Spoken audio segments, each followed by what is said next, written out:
All right. Oh, it was a little loud there. I gotta adjust my sound. How you doing? Brett R. Smith is here with us today. Brett, you got your headphones on. I think Yep. you sound good, and hopefully I sound good. Hello?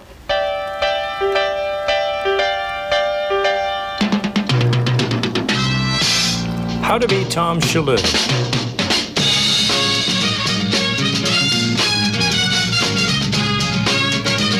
Starring Tom Shalhoub.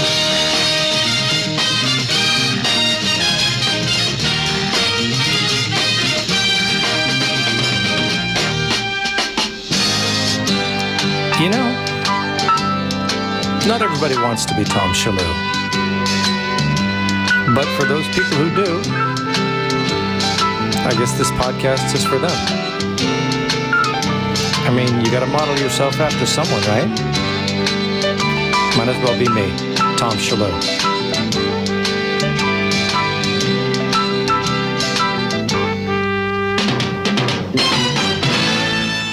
Yeah, When you I'm sound not good. yelling, and you get that RoboCop stand up Right. behind you there. And I just asked you about it before I recorded. You started to tell me, and I said, "Hey, let's save it for the podcast." Yeah, it's a rare item. I checked eBay recently, and you can't find anything. There was an archive sale maybe about 10 years ago of the same thing. It's a movie theater cutout stand up that Orion used as promotion. Yeah. And And my what's the dad, stand up? Is there wood behind there? yeah, there's a flap that opens up behind it, which kind of props it up. Yeah. So it's folded into it folds into kind of like three pieces. So it's kind of an accordion. Yeah. But yeah, so my dad built a hotel in Tempe, Arizona back in 1987, 86, 87. And when it opened, each TV in the room had a set top box, obviously cable, HBO, but a new featured item was pay per view. That was brand new at the time. And the very first movie that debuted that month on pay per view at the Comfort Inn in Tempe, Arizona on Ray Road was Robocop. So Orion sent these out to all the hotels, which was where the movie was featured and on pay per view. And I think you could order it for like 20 bucks, 20, Yeah. 30 bucks. They were expensive back then, the pay per views. And you're thinking when you hear pay per view, you think of boxing and kind of live events. But Mm-hmm. when it first started, it was anything like movies. How long had RoboCop been out for that? I think it probably had been out a year Yeah. or near that. I could be wrong about that, but it was definitely a premium. It's something you paid a premium for. So anyway, this thing showed up. My brother was working in the lobby at the time, my older brother, Ward. And my dad walks in one day and he sees this thing and he's just incensed because this is this giant, RoboCop is sitting in his lobby, his beautifully Santa Fe decorated lobby. And, Oh and yeah. he thought it looked really, really tacky. However, he knew that he had a son back at home who was a huge RoboCop fan. In fact, my mom took me to go see that summer when it came out. So I saw it in the theater. It's the very first R-rated movie I ever saw in the theater. And my mom, was funny growing up. She was always really sensitive to violence on TV, whether I was watching the A-Team or watching Voltron or G.I. Joe or Transformers, Airwolf. These shows had a lot of violence, right? Even though I don't think anybody ever died, especially on the A-Team. Yeah. But it's just ironic that, like, for somebody who is so concerned about violence and protecting her child from seeing such horrific acts of violence on TV and on the screen, she takes me to RoboCop when I'm like 9. It was just we had What no did she idea. think of it? Well, we had no idea what we were getting into. Neither one of Yeah. us had ever seen a Paul Verhoeven film, so it was a unique experience. But I remember she liked it. She thought it was way too gory and violent, and she covered her eyes a lot during Murphy's death sequence, which is still pretty gruesome to Yeah. this day. It's a really violent sequence of events, and it's funny enough. It's the last scene that they shot of principal photography. So they shot Was in that Dallas, they went to Pittsburgh, and then they went back to L.A. to shoot Murphy's death sequence. And the cast and crew all say that it was a really tough day. It was really uncomfortable. It was hot, and it was just a really tough scene to shoot. even for the villains who were like having the time of their lives. You know what I Yeah. mean? So, but Yeah, anyway, there was that great guy, that actor who was in that '70s show Kurtwood Smith, later. right? What's his name? Kurtwood Smith. He played Kurtwood Clarence Smith. Boddicker. So great and so Oh, evil. oh yeah. We had a phrase, and now, what I'll say this for people, some people listening, they might have not have seen RoboCop. When it came out, the previews for RoboCop elicited laughter in the theater because it's just a silly name, RoboCop. It seemed like the ultimate B movie, and the idea was like, robot cop, it just made people laugh. When the movie came out, I remember friends. I was working at the Somerville Theater which is kind of near Harvard and Tufts, and I was like a movie theater geek, And when it came out, we were kind of looking down our noses at this movie because we were like a revival theater and we showed classic films and all that. So we were kind of film snobs. Right. And somebody said, "Hey, I saw RoboCop. It's actually good." I'm like, "You got to be kidding me." They said, No, it's really good. It's really good, man. I mean, all these years later, I always like to refer to RoboCop as like a layer cake, but it's like a 60-layer cake. I mean, there are so many layers and so much depth, even to the satirical commercials. Yes. I mean, everything is just absolutely on point. And there's a great documentary called a series on Netflix called The Movies That Made Us. And they have an episode on RoboCop that I encourage everyone to check out because it is wild. It was a crazy shoot. Paul Verhoeven is a difficult guy, very demanding director.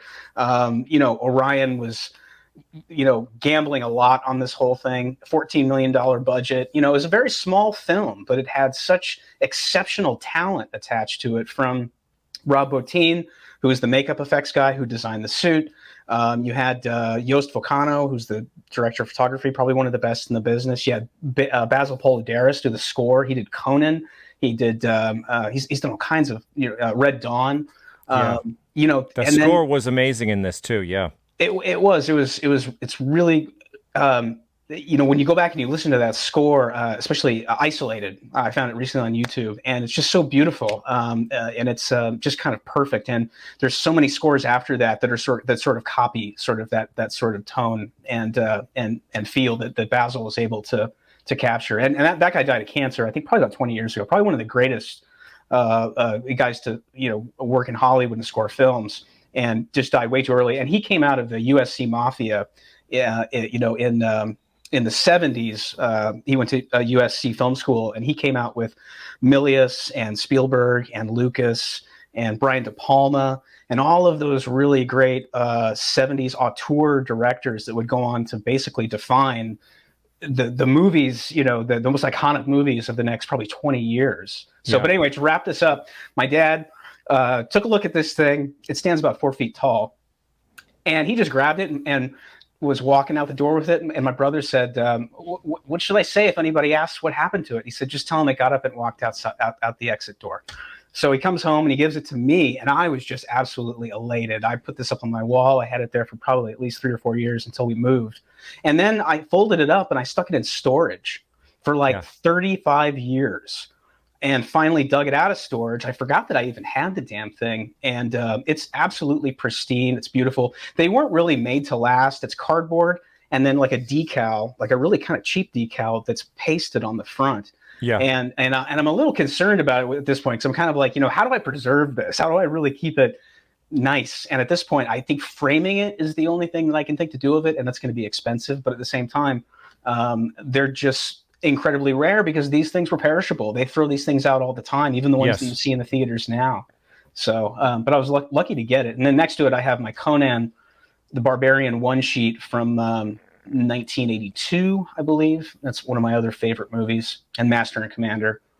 So, but anyway, yes, the RoboCop is probably one of my prized 80s possessions. And I kept a lot of stuff, comics and all kinds of stuff as a kid.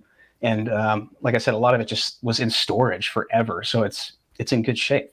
Yeah, I actually have. Oh, I'll pull it out. In fact, hold on a second. I'm going to grab, because these are in my office at Fox, but there's a few that I have here at home. Oh, cool. Yeah.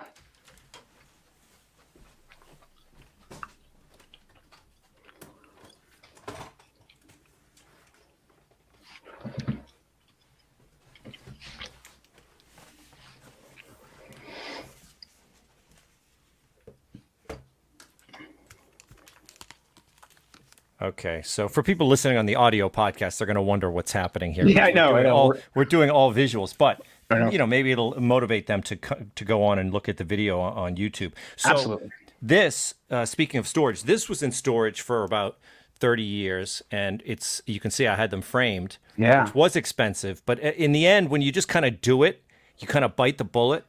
Yeah. Well, plus you're preserving it. I mean, it's protected, right? And that's kind of the idea. Right. It's got some UV glass on it because it was starting to really yellow. You can see that kind of fiber board that they printed these things on. It was like a cardboard that was, I don't know, reinforced cardboard.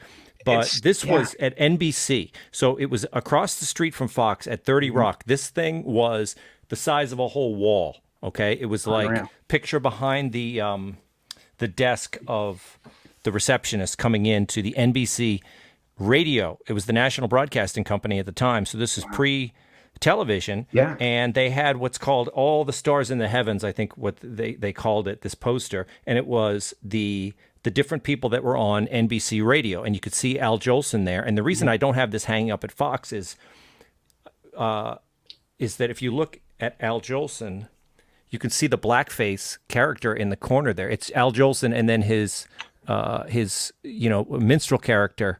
Right. Because that's what he would do in his radio show, Sure.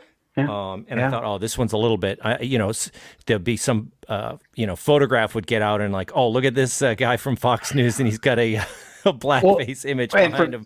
For those that are listening to the audio, they're all beautifully illustrated. They're kind of like caricatures. And, right. And I looked up the illustrator. I don't have it off the tip of my tongue now, but I looked it up and they did this as promotion. And I think they made cards out of these. So this was on this big, huge card, and they made little, 5x7 or whatever these 6x8 promotional cards, and they mailed them out to all their clients, all their advertisers, Okay. And so you see, makes sense. You got who's this? I think Red Skelton there, and that's Amos and Andy. Oh yeah, Amos and Andy. Yeah, I've heard of them.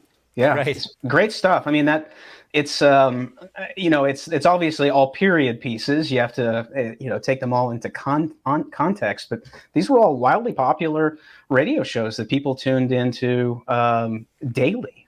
Yeah, as part of their ritual, kind of like you and I dropped in on must-see TV Thursday nights for Cheers, Cosby, Family Ties, Frasier, all that great stuff that back in the day, you had to be at a certain place at a certain time in order to watch that stuff, whereas today it's just basically at your fingertips largely.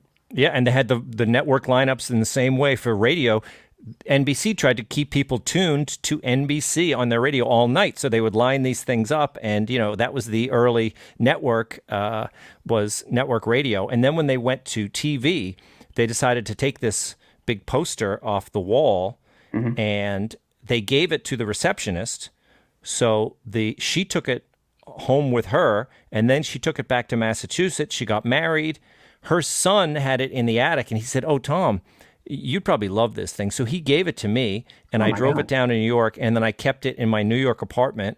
And then we got, after I got married, my wife was like, what are you going to do with that huge thing? I mean, you can imagine it's like it takes up a whole wall. Yeah. So I put it into storage. It started to get damaged. And so I got an X-Acto blade out and I chopped it up, which, I was like, I better I have to destroy it to save it. So I chopped it up. Yeah. And then I took it to actually I didn't I chopped it up and then I kind of put it in my closet because again, I didn't have, the wherewithal to put this project together. Then when I got the job at Fox on Red Eye, I thought, okay, I got a good paycheck coming in. I'm going to splurge and I'm going to frame these and I'm going to decorate my office with them. So that's what I did. Yeah, I just had I've got a Popeye insert, which is a narrow movie poster, probably maybe about 30 inches tall and maybe 15 inches wide, which is you can't really see, but it's behind me. So is it the Robin Williams?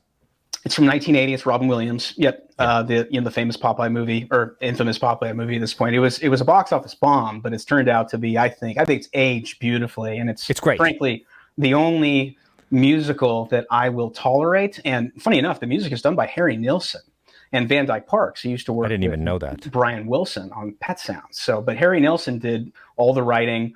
It's just such a beautiful movie because it's so perfectly lifted from the original comic strip. Not so much the cartoons, maybe the Fleischer Brother cartoons of the 30s, but more from E.C. Seeger's comic strip.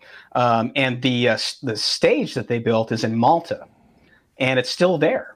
The Malta kept it and they preserve it, and because these were all real sets, it wasn't a facade. Robert Altman and the whole crew went out there and they built real sets so they could film inside all of the houses and the restaurant, what's it called, the Rough House gang, where that fight takes place.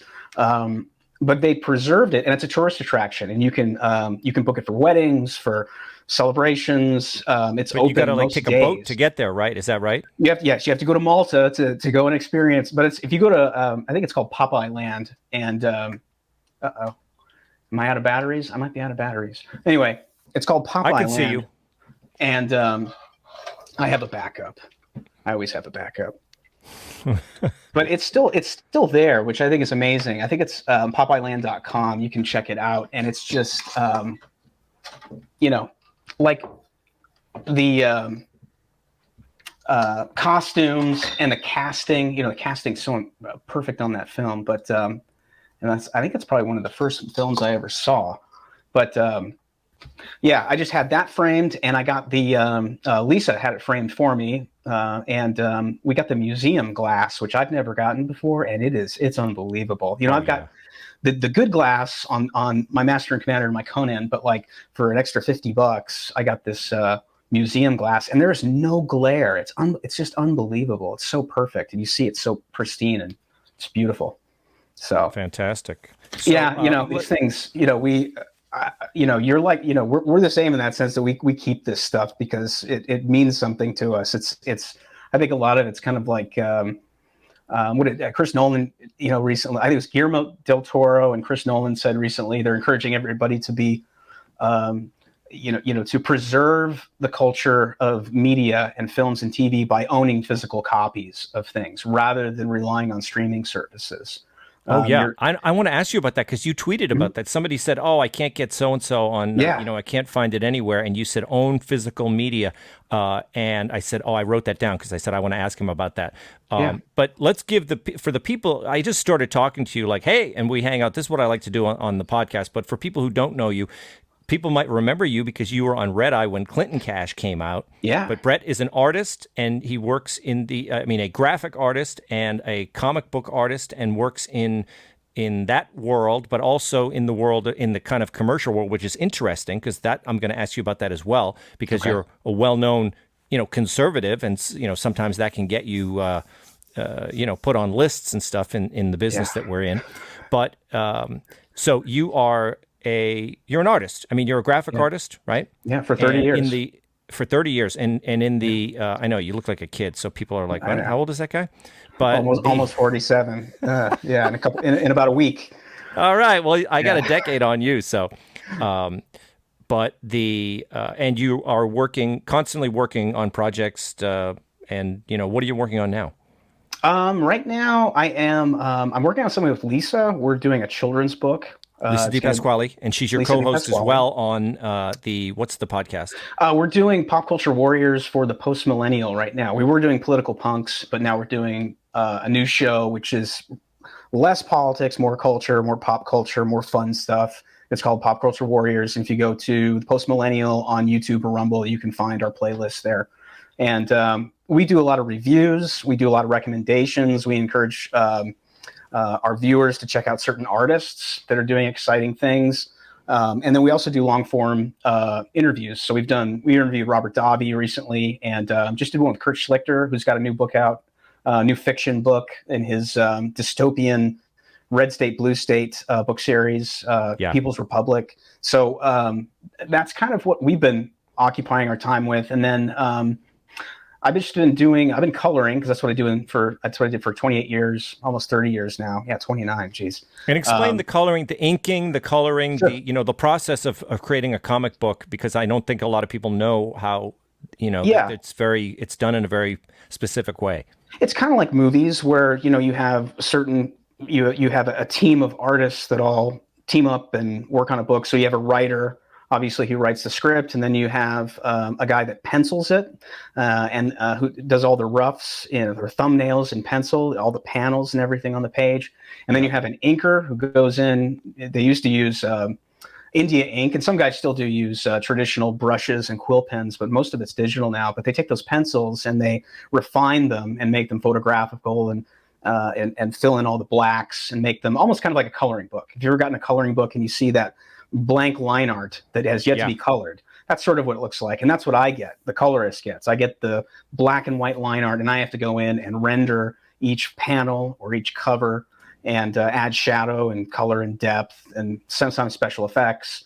And then you have a letterer who is the last in the line of the creative process. And the letterer goes in and adds in all the text boxes and word balloons and sound effects, if certain writers use that kind of stuff. So that's sort of the assembly line of comic books. And it's, like I said, it's similar to film and TV, where it's a collaborative event.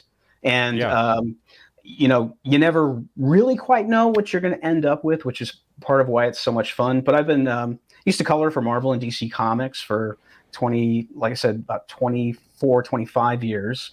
And then I started after Clinton Cash, after the success of Clinton Cash, the graphic novel, I started producing or packaging graphic novels for clients, like I did with Peter Schweizer on Clinton Cash. Yep. So I've packaged 6 now, I think, including Clinton Cash, 2 of which were Amazon #1 bestsellers. The last one I did was a book called, an adaptation of a book called Black Tide Rising, and it's in graphic novel format. But recently I've been doing a lot of coloring for Eric July, who is on his third $1 million crowd-funded comic book. He's was a guy who used to work over at the Blaze and then launched his own comic book universe with a book called Isom and raised over $3 million. And I've been doing coloring for him for about a year, and we're working probably about 6 months in advance, because he's got 3 books out now. They've all raised over $1 million. He crowdfunds all this stuff himself. And it's all brand new characters in a brand new universe. In fact, he's hired my old writer, the guy I still work with, Chuck Dixon, who's probably one of the Clinton Cash with you. He did, and he's also one of the most iconic Batman and Punisher writers. In fact, he created the character Bane for DC Comics, the Batman villain, which is seen in Dark Knight Rises and I think Batman and Robin. I worked with Chuck. Chuck is my writer on all my books. He's the only guy I really work with. And Eric went out and hired him to write a new book that they're doing called Alpha Core, which just raised over $1 million in probably about a week's time. They sold about 15,000 copies, and I think they've got about 10,000 backers. So he's doing some exciting things, and he's hiring a lot of the guys that I've worked with at Marvel, which is really exciting. So his stuff, looks professional and authentic, and that's something that I always strive for with my books as well, because I only really work with Marvel and DC professionals. Those are the guys that I go to fill out my creative teams when I adapt books. So in this children's book that Lisa and I are doing, we're looking for an artist right now, but it's her script. Chuck is my editor on this one. And we're doing something that's going to target early readers, which is kind of ages 6 to 9. And we're really going after young boys. Yep. So we want to give them something cool. And so you have and it is, do you have a title, or is it? I don't want to give too much away. You don't want to give it, yet. No. But you have worked in children's books before. You did Thump the early years, right? So it was kind of a Trump bunny rabbit, right? Right. It's called Thump: The First 100 Days, and it was it was satire, like Clinton Cash. It was a satirical book, and I like to describe it as kind of a Pixar kind of angle where the adults can really enjoy it, but the kids can also like it as well. And it's just a retelling of Trump's election in 2016, and we cast Trump as a cute, lovable, fluffy bunny named Thump. And it's for those who are listening, it's a bunny rabbit with a little blue blazer and a red tie, and he's got a blonde coif of hair. We even went so far as the book was so successful because it was an Amazon #1, but we ended up making plush toys. We ended up making Donald Thump plush toys, about 10-inch plush toys at one point in time, and sold them on Etsy, which was a lot of fun. Oh So yeah. we did a very limited run of them because, as we realized, it's crazy, man. I mean, when you have, I mean, I remember when I first got my first shipment of Thump bunnies, and I got 300 of them delivered to my front door when I was living Yeah. in Tucson, and you have no idea how many that is until you unbox them all and you let them breathe, because they come all smashed and everything. But it was, I was the fulfillment guy at Thump Tower Gift Shop on Etsy. So all of the people that ordered bunnies, and we did a book and bunny bundle, which was a lot of fun. But man, I mean, I thought, oh yeah, this will be no sweat. I can ship all these bunnies. It's not a big deal. You know, we're talking like 7 hour days just boxing bunnies and taking them to the post office. It was insane. I know, We it's sold crazy. over like That's 400.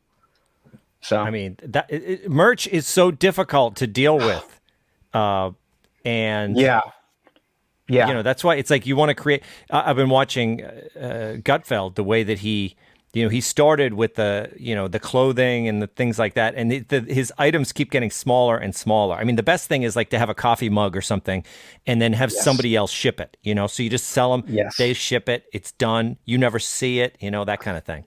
Yeah, I mean, with all my comic books and graphic novels that I've packaged for clients, whether it's and especially on the crowdfunded ones, you know, I've always used a shipping and fulfillment service.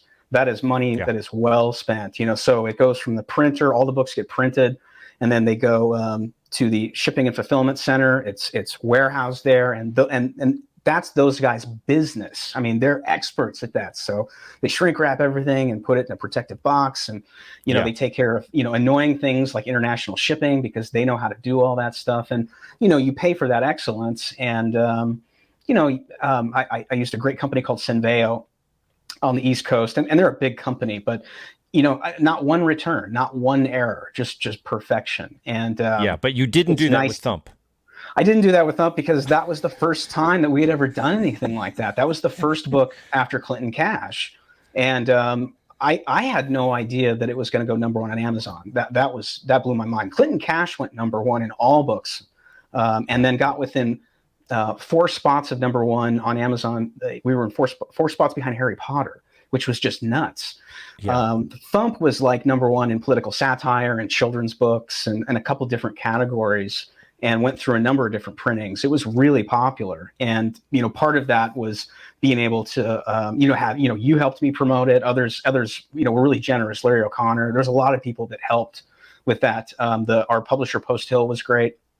Yeah, I mean, you know, it's funny, when I first saw the drawing of Thump the very first time, I just saw the plush toy. I was just like, it's a plush toy. I was like, we're going to do it. You know, so it was almost like I was, you know, sort of like expecting the success, and then that happened. You know, it's like, because we couldn't have gotten to the plush toy unless it was successful. But yeah, you know, it's kind of a children's book it's a political satire book that sort of masquerades as a children's book. It's got beautiful illustrations. It's full color. It's very funny. You know, it's got you know, a couple lines on each page, a little bit of copy that's all it rhymes, and it has that iambic pentameter, and it was really brilliantly done. A buddy of mine, Colin Medine, who's the tech editor over at Breitbart, was my editor on that, and he helped out immensely on that. But Timothy Lim was the illustrator. Mark Pellegrini was the writer. They had never worked. They had never had anything published before, so it was fun to not only package that book and put it together, but then take it to a publisher and present it. And it was a lot of fun. That was a good experience. So, yeah. But yes, you know, learned a great lesson, which was to outsource that kind of stuff and take the tax write-off. Now, about the physical media that I saw on your Twitter feed, somebody wrote in or somebody tweeted something, and they said, I can't find this streaming thing anywhere, and I can't find this library of this character or whatever. And you said, solution, own physical media. So do you actually own DVDs? I do. I own a lot of DVDs. I own a lot of Blu-rays. I do have some stuff that I've purchased from Amazon Prime, but I am replacing those with physical media because recently Disney's been censoring a lot of old movies. The French Connection was just censored recently. Thankfully, I own that on DVD. I've got the special collector's edition. What did they take out of the French Connection? Just was like racial stuff, or Yeah, they took out an N-bomb from Popeye, from Gene Hackman's character. wow? Yeah, I mean, which is funny amazing. because what's interesting about Popeye Doyle, the character, is that he is a racist, he is a bigot, he is a jerk. He's not a nice guy, but he is one hell of a cop, man. He is one of the best, and he's in a lot of ways an absolutist. So he is, in a way, sort of an anti-hero. But the thing that's funny about Popeye is within probably the first 10 or 15 minutes of that movie, he absolutely insults everybody, every single ethnicity, including white people. And so what I found funny was that they left in, the guineas and the greasers and the other things that he says about other ethnicities, but they took this thing out. And it's the same and thing. this isn't like when they're broadcasting it on TV with commercial television. You're saying they took it out of the DVD. And then a couple of weeks later, Billy Friedkin died. So there was really never an opportunity for Billy to come out and say anything or have a reaction, because I don't think he was well. He completed a movie, I think about a year ago, which just came out, and I haven't seen it, and it's, the name's escaping me.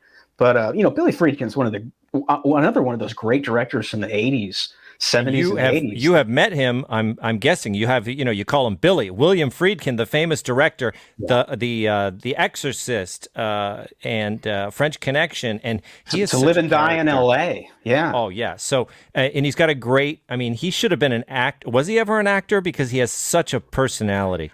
I know that there's a great. They called him Hurricane Billy. I mean, that's the kind of personality that he was. He's kind of a John Milius, kind of larger than life sort of character. He's never an actor, but he's just an incredible director, and he's able to get these incredible performances out of people. The Exorcist has some of the extras has a great making of documentary, which I encourage everybody to check out because it's fascinating. And Billy was a tyrant, on that shoot, but he. Kind of like some of these auteur directors like Ridley Scott and others, they have a vision, they see it in their head, and they're gonna go to whatever lengths they have to go to get that performance or that shot or that layer of smoke, whatever. These guys are, that's why you hire guys like that. I think, same with Paul Verhoeven, so.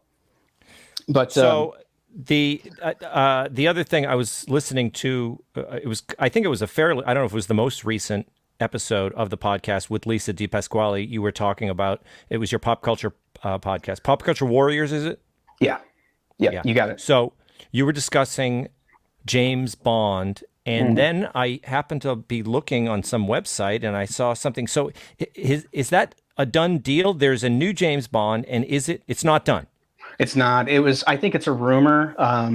I think that. So you were talking about Henry Cavill, and you were talking about Christopher Nolan, right? And so you were talking about it as if it was being speculated. But then I started seeing posts of it, and I thought, it happened, but it didn't happen.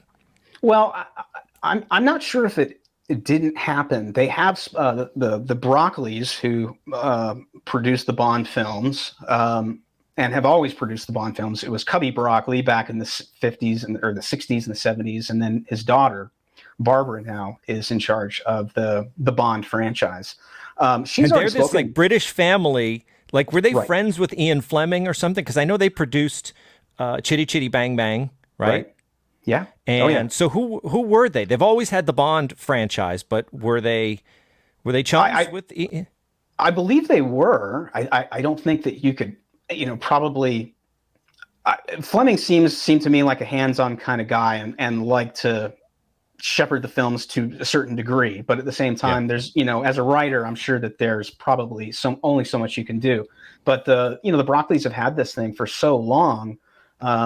They've, they talked back in 2017 about bringing Chris Nolan on after, I think, the success of the Dark Knight trilogy.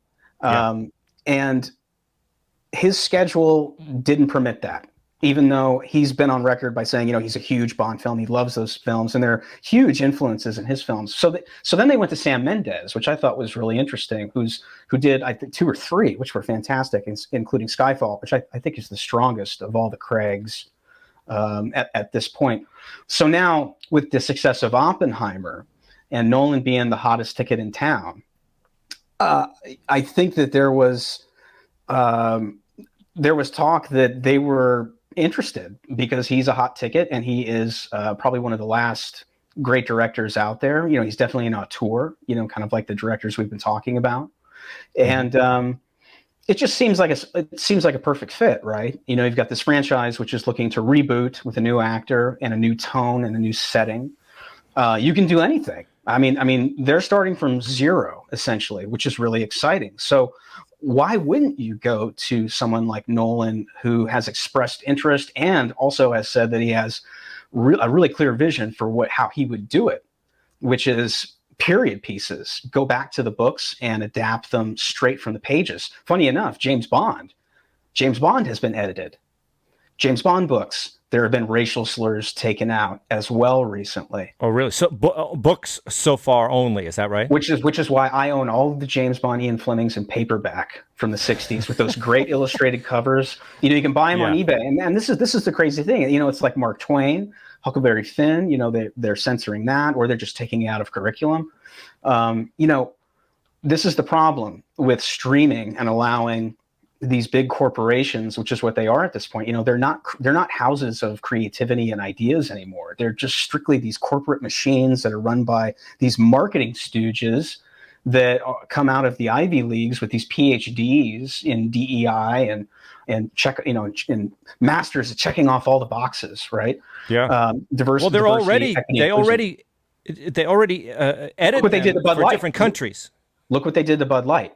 That's exactly what I'm talking about. You allow the marketing stooges to dictate creative. That's a problem. The marketing stooges are good at going out and marketing the movie and doing the movie posters and the slogans and getting it up everywhere. But now they're dictating to creatives, and they're telling the creatives what to do, the writers, the directors, the casting, and also the countries, directors. though. The government of China, what we do is, if you do a film, even like a Spielberg movie or Christopher Nolan, I think, you send a version to China which has the freedom taken out of it. Am I right? Saudi Arabia, they've edited a lot of the Marvel movies, or they just don't take them. If they're pro LGBT, they don't take them, or they edit that stuff out. And China's already sort of reverse engineered Hollywood and how to make the big blockbuster, and they're not importing the big Hollywood movies like they used to, because now they're making their own. Yeah. So, the game's completely changed, and this idea that Hollywood was, we're going to go global and we're going to appeal to mass markets all over the world. Not all cultures are equal. And we see that when they censor movies or they deny them entry because of certain things like homosexuality. So getting back to the theme of owning physical media, about a year ago, I was sitting here thinking to myself, what the hell happened to Moonlighting? Why can't I find that anywhere? I can't find it on streaming anywhere. So I went to eBay and I bought the first season because I loved that show as a kid. Right. So, a year later, Bruce Willis is diagnosed, with the, his problems, which are, so sad. It's very similar to what my uncle is afflicted with, which is frontal lobe problems. It takes away your speech, your memory. It's aphasia is what he has, right? Is that? Yeah, it's awful, man. Luckily, my uncle is in a home and is well taken care of and is around friends and family. But Bruce Willis, very similar. And Glenn Gordon Carroll, who was the creator of Moonlighting, I think was already in the process of gathering things together and getting it ready for streaming service. And I think one of the problems was that they used a lot of music in Moonlighting. And I think they had to go back and probably pay some fees to like ASCAP and, whomever licenses that stuff out in order to get it released to the public. So it's on Hulu now. I don't have Hulu, so that doesn't help me, and I'm not interested in having Hulu. So I'm just relying on eBay and DVDs. I'm hoping that they release them on physical media, that This isn't just a one-time thing where you just get the streaming, but I hope that they come out with maybe a Blu-ray version of the entire season, and you've got all kinds of extras and interviews and, and behind the scenes fun stuff, and maybe do some updated stuff.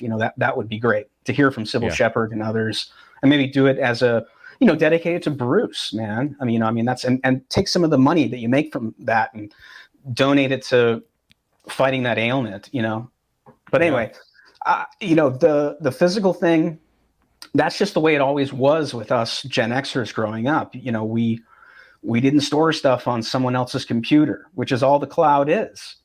It's not anything magical. It's Dropbox. That's all it is. And I have Dropbox, but I still back things up on physical hard drives. So because you just can't rely on this stuff. Something always breaks, right? It always does.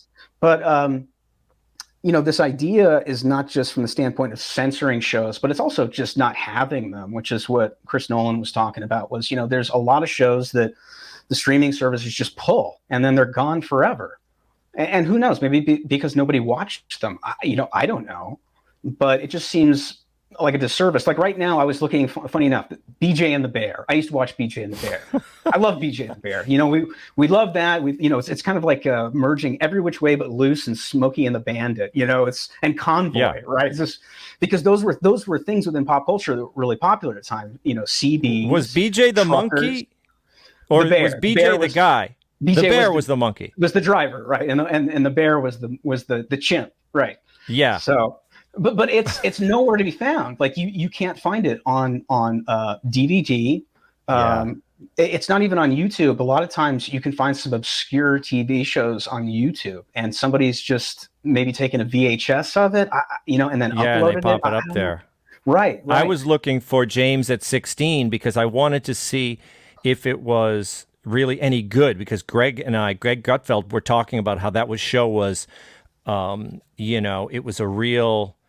It was that point in your life. Like I was younger than 16. When James was 16, I think I was 14, and I wasn't allowed to watch the show because my dad read about it, and he said, no, he's not watching this show, because it was a teenager dealing with kind of like advanced teenage problems. So he was it was kind of a racy show, Okay. In that it dealt with like teen issues and like drugs and sex, and he wasn't having these things, but he was interacting with people who did, and so I would have to watch it in secret over at a friend's house or things like that. But Lance Kerwin was the actor in it, and both Greg and I watched the whole thing, and so I wanted to see, what, maybe the show stunk, and I tried to find it, and I couldn't even find a 5-minute clip of it. Yeah. It's the same with, there's this show that was on in the 80s for like, I think one season. It was called Tales of the Golden Monkey. And it was kind of an Indiana Jones sort of Alan Quartermain, a kind of dude that flew an airplane, flew this big cargo plane, and he had a monkey, and there was a pretty girl and an older guy. Those archetypes, obviously after Raiders came out, Absolutely. They were trying to capitalize, right? Okay. Absolutely. Yeah. And it's, the critics still really like it when I read reviews, and I remember really liking it as a kid, but that's another one where I can't find it anywhere. And like you, I'm sort of interested to go back and see if it holds up, right? Is it is it as cool as I remember it being, or is it really kind of not? Miami Vice still holds up really nicely, especially the earlier seasons. It gets kind of goofy, obviously, when they start having James Brown on and they're, tracking UFOs or whatever. And then, but like the A-Team, I've watched some of the A-Team, and I'm just kind of like, no, right? I don't think it was ever good. I don't think it was ever good. I can see how the 7, 8-year-old, 9-year-old in me just loved it and thought it was awesome, and and I'll never forget Christmas of '85, waking up and all of the action figures dangling from my stocking, the entire team and the van, Yeah. I mean, I loved it as a kid, but when I go back and I watch it now, it's just kind of like they shoot at the ground and they shoot at the cars. Nobody ever gets hit and nobody ever gets injured, aside from just getting beat up, or like, they roll a car, or something like that. It's very tame, but at the same time, those guys were so constrained by the censors and what you could get away with back then. It's similar to a lot of the cartoons of that era, whether it's Transformers or He-Man or G.I. Joe. They always have those little segments at the end where they're like, hey, don't touch, down power lines, kids, stuff like that. But those were all to get around the censors, to make the censors feel good so they could get away with a little bit more action and, to appeal to the young boys of that era, which is what all that stuff was kind of aimed at. I wonder if you remember a Japanese cartoon called Star Blazers. Oh, yeah. Yeah, that was great. You remember that? Oh, yeah, And absolutely. Yeah. It was when I was in high school, I The Yamato. Yeah, I would watch it every day. After it was a sci-fi soap opera, and with this kind of Japanese animation. Oh, yeah. And I don't know. Do you think that holds up? Because that, to me, that was a classic. I do. I think those are all Battle of the Planets, Star Blazers, Speed Racer, Astro Boy.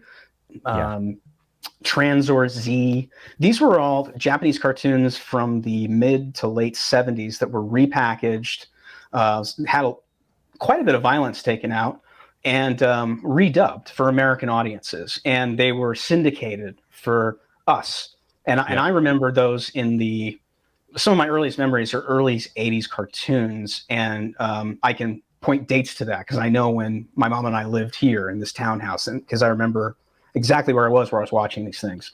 And, late 70s, early 80s, they're in heavy rotation. And that's kind of the introduction to anime to American audiences, was our generation with those shows, because that had never been shown in America before. And they were American corporations like Harmony Gold that did Robotech, brought Robotech, or Macross as it's known in Japan, over to America.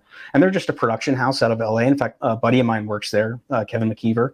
And they, with Macross, it was the same thing. It's like this soap opera set in space. It's similar to Star Wars, but it's like melodrama with robots and aliens and great galactic battle sequences. But it's I remember my mom sitting there watching Robotech one day, and it's like this fight between this boy and girl, Rick Hunter and Lynn Min-May, and they're sitting there bickering, on a date or something like that, and she gets irritated with them and walks away. And my mom just said, "What are you watching?" She's like, "This is like a soap opera," and I was like, "No, it's Robotech, it's not a soap opera." But now, going back and looking at it, it really is. And so is Star Wars. A lot of these are, and I think even Lucas has said that Star Wars was a soap opera. It was melodrama, but it just had sort of, but it's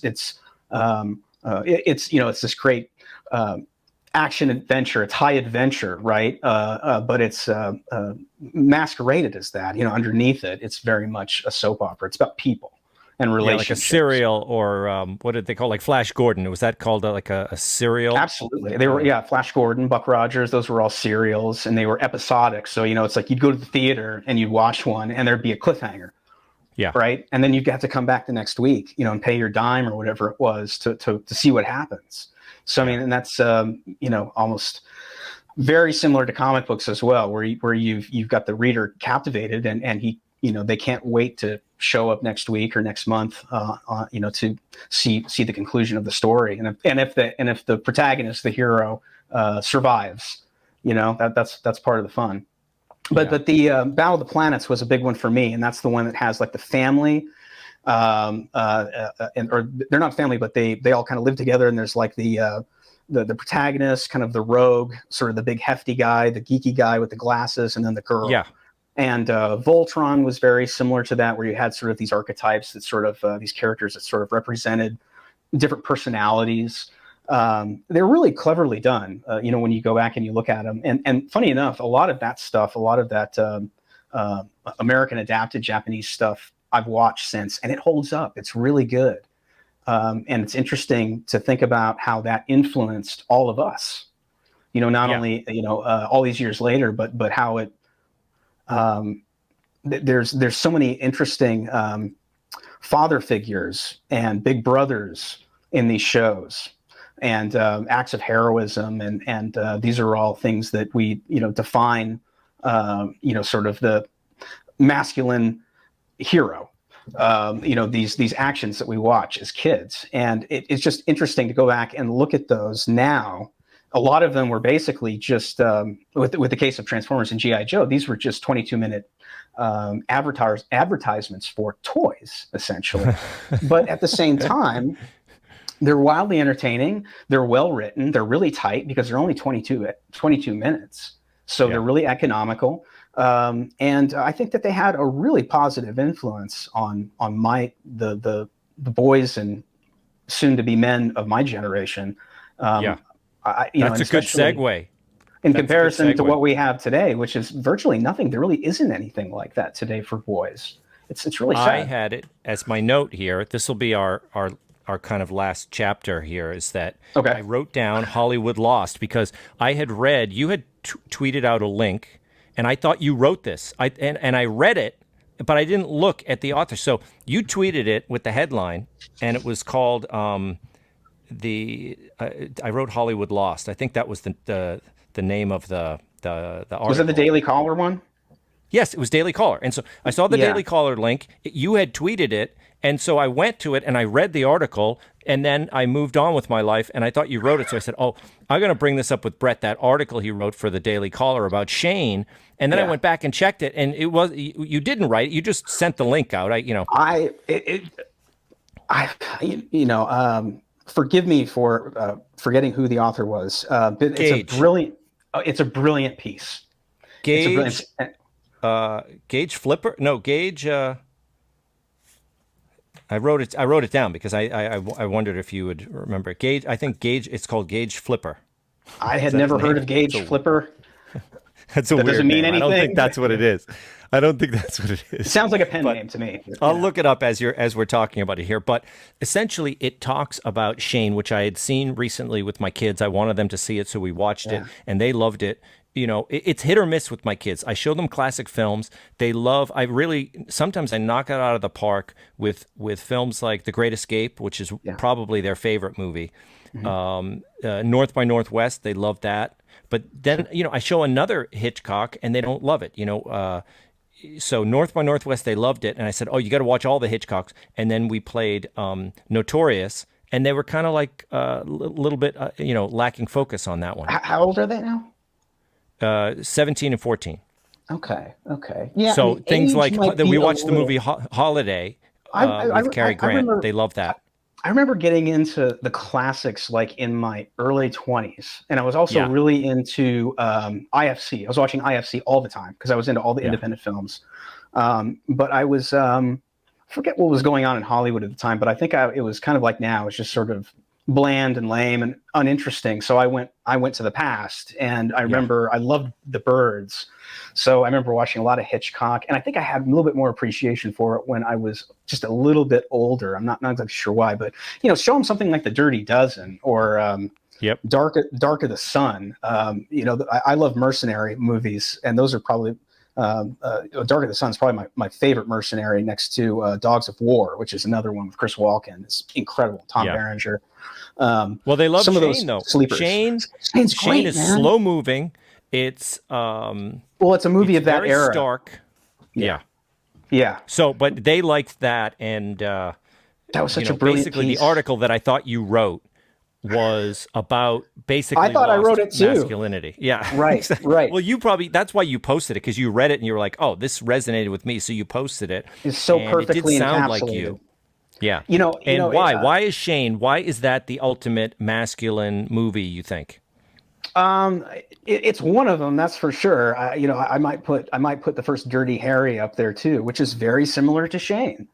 Mm-hmm. It's the same kind of character that Man with No Name, that Clint Eastwood made so famous, is a similar character.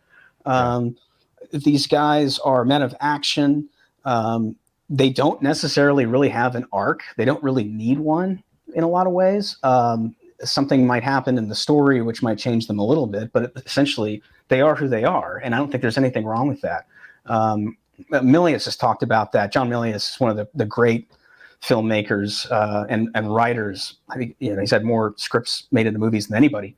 And Ghost wrote that first Dirty Harry, and Jeremiah Johnson and all kinds of stuff. But he's talked about this idea that there's got to be 3 acts and an arc and all this stuff. This is just nonsense. It's just you write compelling characters in compelling situations.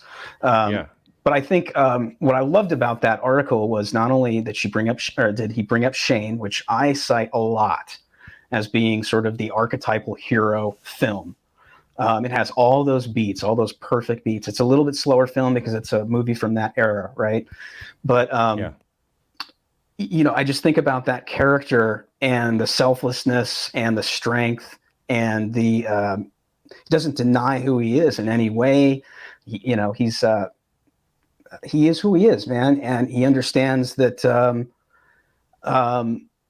It's almost kind of like the Wild Bunch, where the world is changing, and those types of figures are becoming scarcer and scarcer, right? Yeah. They're almost like, they're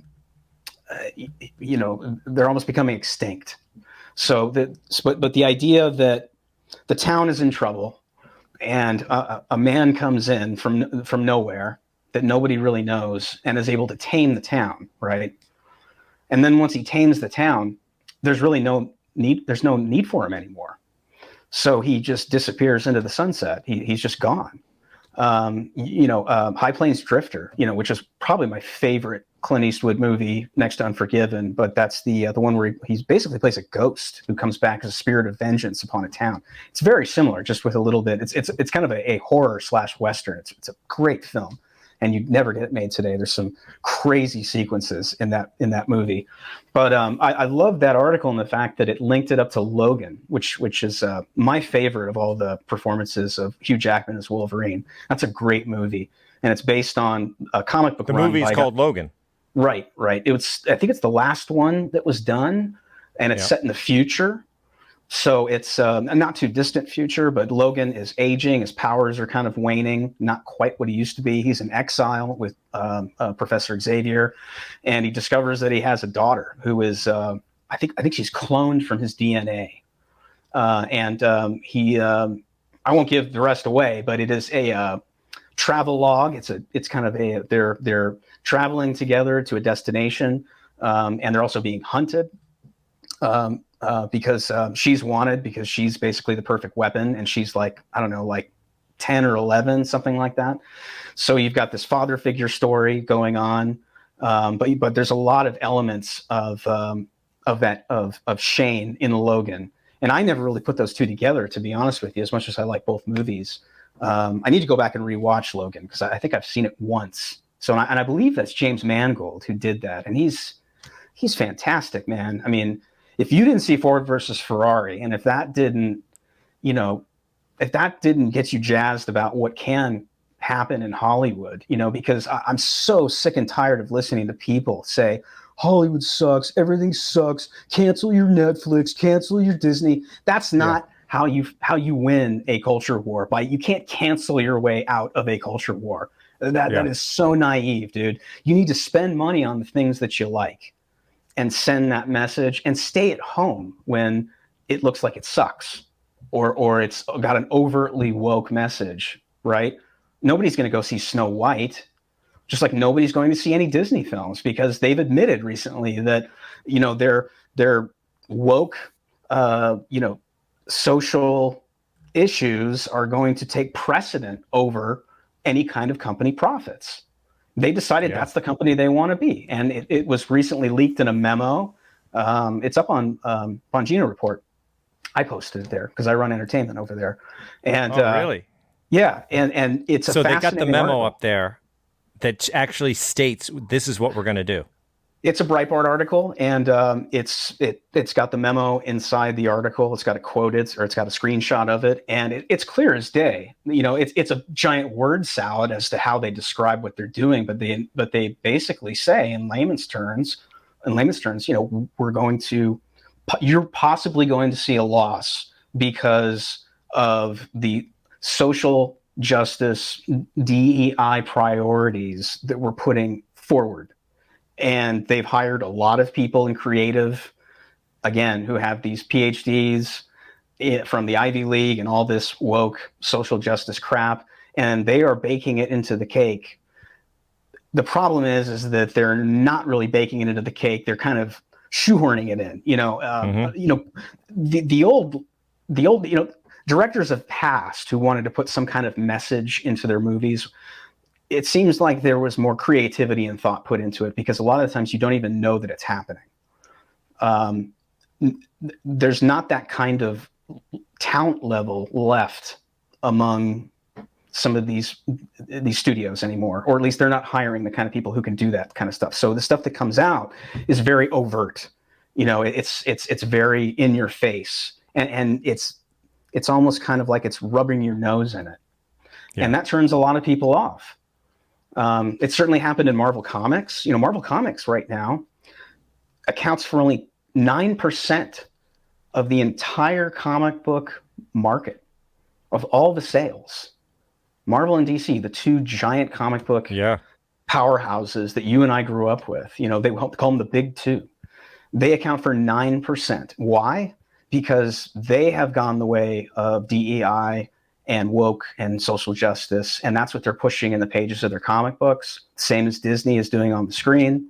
They're very blatant about it. Even Jim Shooter, who is Big Jim Shooter, from the editor-in-chief of Marvel Comics in the 80s, the guy that presided over probably the most profitable and expansive run in that company's history of the last 40 years, recently said that the people that are running Marvel and the creatives and the editorial, they don't know what business they're in. They're publishing propaganda. And he said, I don't care if you fully believe that stuff. You can completely believe in that stuff, but it's propaganda. And readers don't want to read propaganda within their entertainment. Or even if they're unaware of it. The funny thing about it is your average 14 or 15-year-old who likes Marvel or has liked Marvel in the past, they're not tuning out of these new projects because they're too woke, because they're not even tuned into that any of that nonsense. They just know they're not good. They're like, oh, that movie stinks. Like Marvel used to be good. It's not good anymore. They don't know why it's not good. Because they sometimes they might, but it's not as if America's 14-year-olds are all right-wing activists now. They don't care. They just know the movies have gotten worse. They don't know why they have.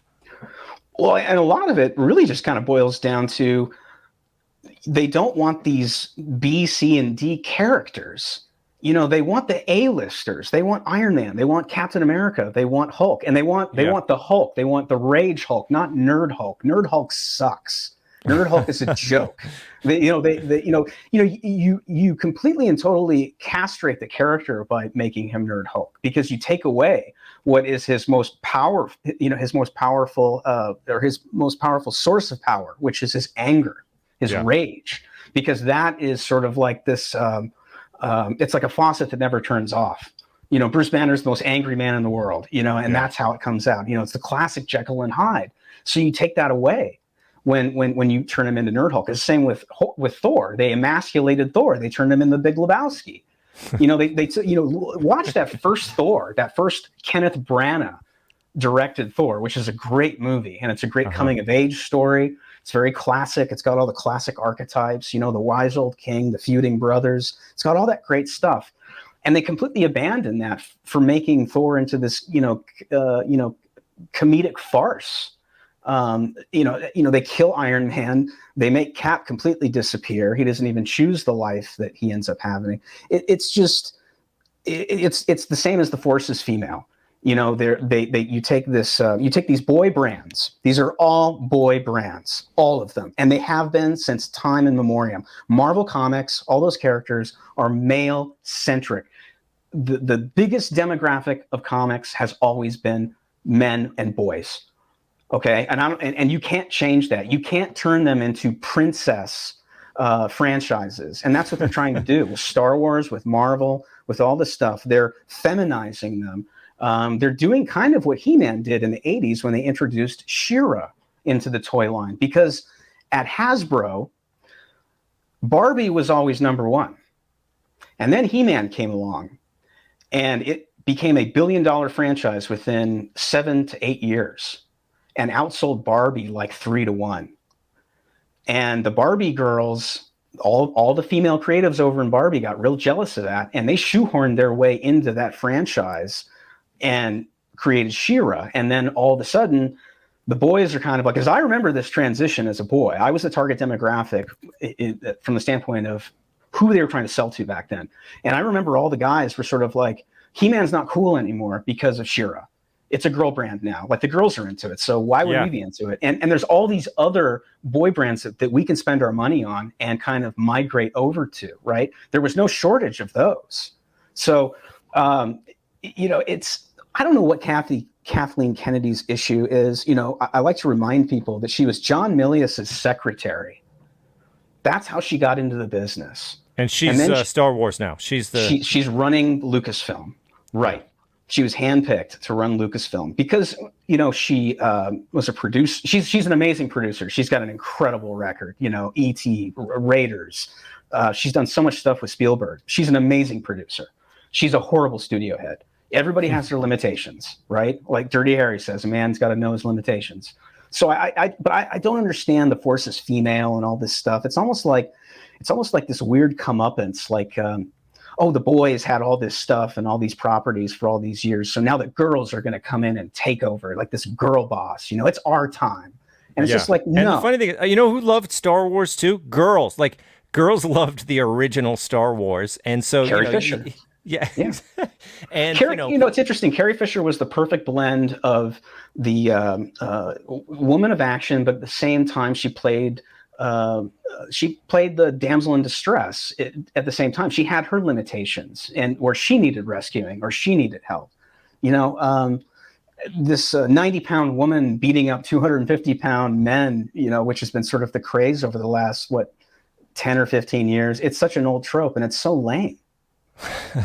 Yeah, it just doesn't make any sense. And I don't think the women who play these female heroines like Brie Larson and whatnot, I just don't think that they're very good at it. And I don't think that women are very good at playing the masculine, tough hero.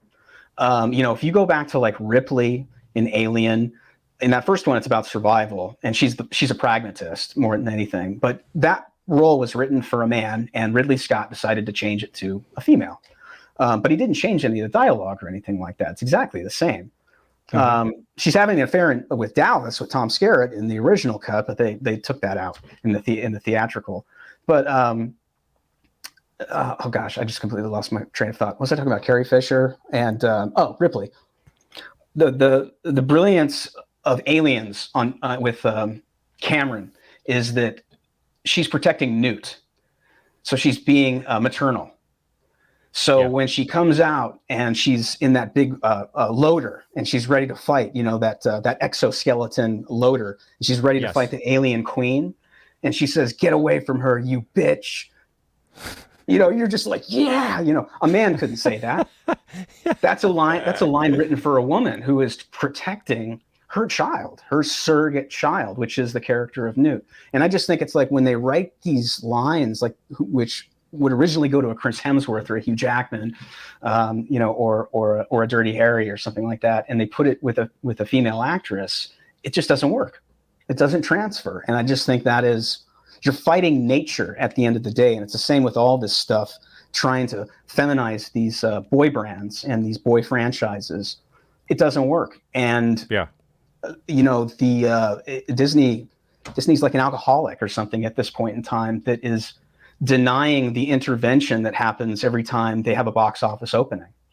Yeah, that's the intervention. Like I said, it's like they've lost both audience because they've lost the boys and they've even lost the girls who were going to like this stuff if it was good anyway. Well, don't you think also that women in general like a tough, masculine, unabashed hero, anti-hero or full-blown protagonist hero like a Perseus? I think they prefer that. And I think all this posturing and I think it's tied into kind of the lie of feminism. It's you're fighting nature. That's not the nature of a woman.